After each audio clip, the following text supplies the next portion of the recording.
తిరుమల శ్రీవారిని పలువురు ప్రముఖులు దర్శించుకున్నారు. అందులో ప్రధానంగా AP high court judge Praveen Kumar, AP high court judge Suresh Reddy, Sri Lanka shipping minister Nimal Siripala De Silva, శాసనమండలి చైర్మన్ కొయ్య మోషన్ రాజు, కోనేటి ఆదిమూలంకు కుప్పం వైసీపీ అభ్యర్థి Bharat, Avanthi Srinivas, actor and director Chinni Jayanth, Kamalapuram MLA Ravindranath Reddy వీళ్ళందరూ వేరువేరుగా ఉదయం వీఐపీ విరామ సమయంలో శ్రీవారిని దర్శించుకుని మొక్కులు చెల్లించుకున్నారు.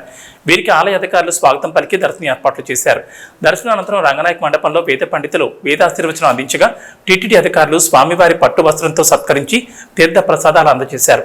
అనంతరం ఆలయం వెలుపల సీఎం జగన్ మేనమామ కమలాపురం ఎమ్మెల్యే రవీంద్రనాథ్ రెడ్డి నోరు జారారు.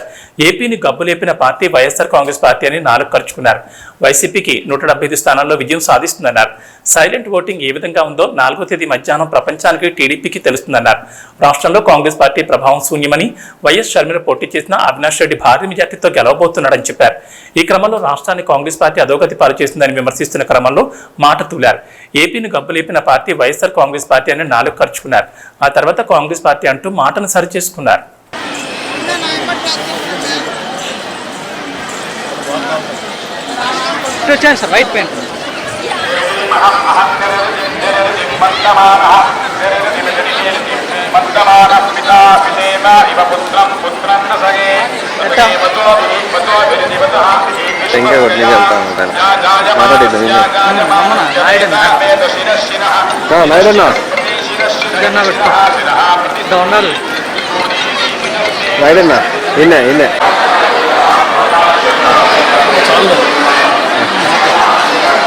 చాలంట్రా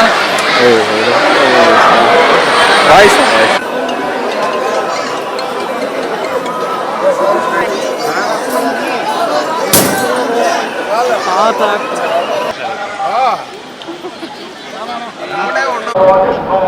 దర్శనం సూపర్గా జరిగింది.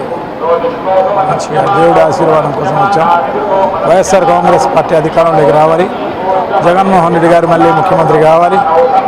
సో ఈ రాష్ట్రం సుభిక్షంగా ఉండాలి, మంచిగా బాగా వర్షాలు పడి పంటలు పండి రైతు కార్మికులందరూ కూడా సుఖంగా సవ్యంగా సంతోషాలతో జీవించాలి అని చెప్పేసి కోరుకుంటూ దేవుని ప్రార్థన చేయడం జరిగింది. ఇట్లకు 175 సీట్లు వస్తాయి.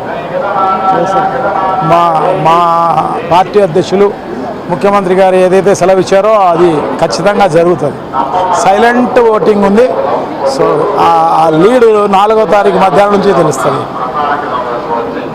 మామూలుగా కాంగ్రెస్ పార్టీకి ఎంత విలువ ఉండేది అందరికీ తెలిసిన విషయమే. అది 1% కాదు కదా, 0.2% కూడా ఉండదన్నమాట. ఆ ప్రభావం ఏం లేదు. అదంతా వైఎస్ఆర్ కాంగ్రెస్ పార్టీ అధికారంలోకి వచ్చేది గ్యారెంటీ. మా అవినాష్ రెడ్డి గారు పెద్ద లీడింగ్తో గెలిచేది గ్యారెంటీ. ఇలా నిలబడు, ఇంకా ఎవరైనా నిలబడు. కాంగ్రెస్ పార్టీ పరిస్థితి అది. ఈ రాష్ట్రాన్ని అధోగతి పాలు చేసి, ఈ రాష్ట్రాన్ని విభజించి, ఈ రాష్ట్రాన్ని గబ్బులేపిన party YSR Congress party. So Congress party ఆ రకంగా చేసింది కాబట్టి తప్పకుండా బుద్ధి వచ్చేటట్టుగా చేస్తారన్నమాట.